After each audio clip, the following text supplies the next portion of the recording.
Hello बच्चों, let us read a new question. Two masses, two massless string of length 5 meter hang from the ceiling very near to each other, as shown in the figure. Two balls A and B of masses 0.25 kg and 0.5 kg are attached to the string. So question में क्या कह रहा है? In the diagram you can see कि दो string है जिसकी length जो है 5 मीटर है, are attached to very near to each other. यहाँ पर दो बॉल्स है A and B.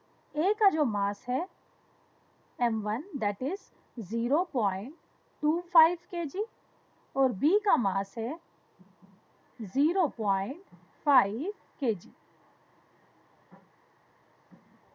are attached to the string. A ball A is released from rest at a height of 0.45 metre. A ball को 0.45 metre की height से, है ना, उठाकर छोड़ा गया है. The collision between two balls is completely elastic. तो इन दोनों के बीच में जो कोलाइजन है वो पूरी तरह से एलास्टिक है. Immediately after the collision the kinetic energy of ball B is 1 joule. तो यहाँ बी की जब ए जो ए ऑब्जेक्ट ए बॉल है जब वो बी को हिट करती है, ये this is the next position of A, ठीक है. जब ए बॉल बी को हिट करती है तो उसकी जो काइनेटिक एनर्जी है बी की, ठीक है, उसे क्या दे दिया गया है? 1 joule. The velocity of ball A just after the collision is. तो ए बॉल जब बी को हिट करती है उसके बाद उसकी क्या वेलोसिटी डेवलप होती है वो पूछा गया है, एंड द डायरेक्शन इटसेल्फ, ठीक है. Okay, so over here the key concept that we are going to use is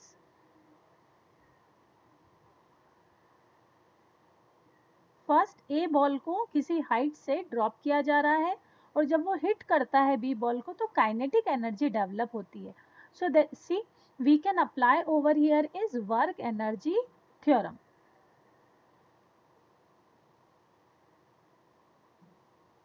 work energy theorem हमें कहती है कि work done on an object is equal to change in its kinetic energy. Correct. Kinetic energy final minus kinetic energy initial. तो जब किसी A ball को H height से, है ना, एच हाइट तक लिफ्ट किया जा रहा है तो उसमें लिफ्ट करने में जितना वर्क डन हुआ है वो उसको जब हम छोड़ेंगे, है ना, ए बॉल को ड्रॉप करेंगे तो वो वर्क डन उसके काइनेटिक एनर्जी के चेंज के लिए रिस्पॉन्सिबल होगा. Okay, so work energy theorem we can use over here. Second thing, this A ball is hitting B ball. तो सिंपली हम कह सकते हैं कि law of conservation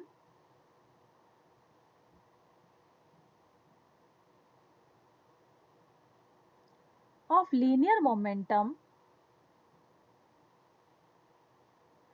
oh sorry,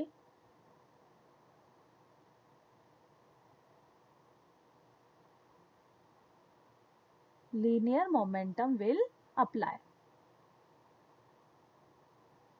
Okay, so according to it, work energy theorem we will use for object A.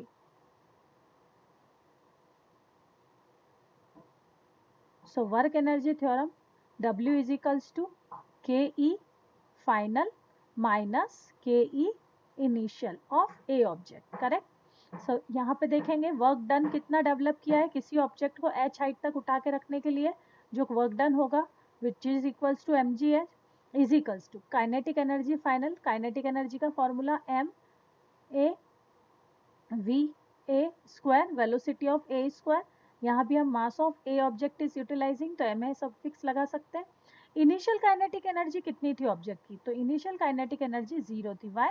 Because A was on the rest before dropping. ठीक है, तो यहाँ पर एम ए से M A will get cancel. So we can use v is equals to v of A, velocity of A object, initial velocity of A object, है ना, कितना हो जाएगा 2gh और रूट ऑफ 2gh, है ना. Further we can solve it. 2g की velocity 10 use कर सकते हैं. h is given 0.45. इसे हम सॉल्व करेंगे So that will gives us 9.00 or 3 meter per second. So velocity of a object before hitting the ball B is V, है ना, 3 meter per second. Again second part use करते हैं, which is given. हमें given है kinetic energy of ball B. यहाँ ये लिख सकते हैं for ball B. So kinetic energy, final kinetic energy of ball B is 1 joule. So we can write half of mb vb dash, है ना. हम vb dash use कर रहे हैं because it is after the collision velocity of ball B is given. Okay, so it will be vb dash square. So vb dash square is equals to 2 by mb. Mass of second ball is 0.5. So 0.5 से divide हो जाएगा. We will solve, है ना. This will gives us 4. So VB की value आ जाएगी, VB dash की value आ जाएगी 2 metre पर सेकेंड. सो ये वेलोसिटी है बॉल B की जब वो A ऑब्जेक्ट से कोलाइड होती है, उसके बाद ये जो वेलोसिटी गेन करती है. ठीक है, हम यहाँ समझ सकते हैं कि इनिशियली, है ना, इस पोजीशन पे ये जो A ऑब्जेक्ट है इसकी वेलोसिटी है ना, कितनी वेलोसिटी से मूव कर रहा है ये 3 मीटर पर सेकेंड की वेलोसिटी जिसे हमने VA नाम दिया है. ठीक है, ये हिट कर रहा है B ऑब्जेक्ट को जो कि किस में है, रेस्ट में. तो VB इज इक्वल्स टू क्या हो जाएगा, 0. अब आफ्टर कोलाइजन A ऑब्जेक्ट की जो वेलोसिटी है समवॉट कुछ चेंज होगी, है ना, because there masses are not same, है ना. तो it will become VA dash और B ऑब्जेक्ट भी, है ना, जो कि रेस्ट में था, A की डायरेक्शन में क्या होने लगेगा, मूव करने लगेगा. तो इसकी वेलोसिटी हो जाएगी VB डैश. ठीक है, अब हमें VA डैश की velocity of ball just after the collision means what we need to find, we need to find VA dash, है ना. just after the collision को हम क्या लिख सकते हैं, VA dash. ये हमें find out करनी है. correct. okay, so over here we can use the law of, यहाँ B object apply कर दें, we can use law of conservation of linear momentum according to it, है ना. this will become ma VA plus MB momentum of second object is equal to MA V dash A momentum after collision MB V dash B. MA first object का मास कितना है हमारे पास, 0.25. Velocity है 3 metre पर second. Second object का मास है 0.5 लेकिन velocity before collision is 0. MA 0.25, velocity after collision for A object is not known.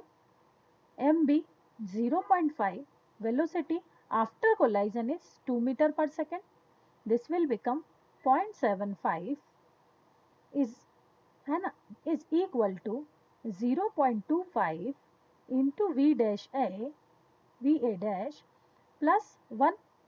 Now 1 and 0.75 will get subtracted. We can get minus of 0.25 is equals to 0.25 of VA dash. So VA dash की value हमारे पास आती है minus of 1 meter पर second. Minus sign indicating कि A की जो direction है वो किस डायरेक्शन में है, B डायरेक्शन के या इनिशियल डायरेक्शन से अपोजिट है ना. यहाँ A लेफ्ट डायरेक्शन में मूव कर रहा था, B वॉज रेस्ट. अब आफ्टर कोलाइजन A जो है अपोजिट डायरेक्शन में मूव करेगा ऑफ B डायरेक्शन. ठीक है, so velocity of A we have to find out after collision 1 meter पर सेकेंड दैट वी गॉट, है ना, in the opposite direction that is towards the, sorry, A की जो direction है ये राइट है ना. सो ये B की डायरेक्शन है, आफ्टर कोलाइजन राइट में हुआ तो A की जो डायरेक्शन है वो अब क्या हो जाएगी, टूवर्ड्स द लेफ्ट. तो which answer is correct, answer D 1 meter per second towards left is correct. I hope this is clear to you. Thank you.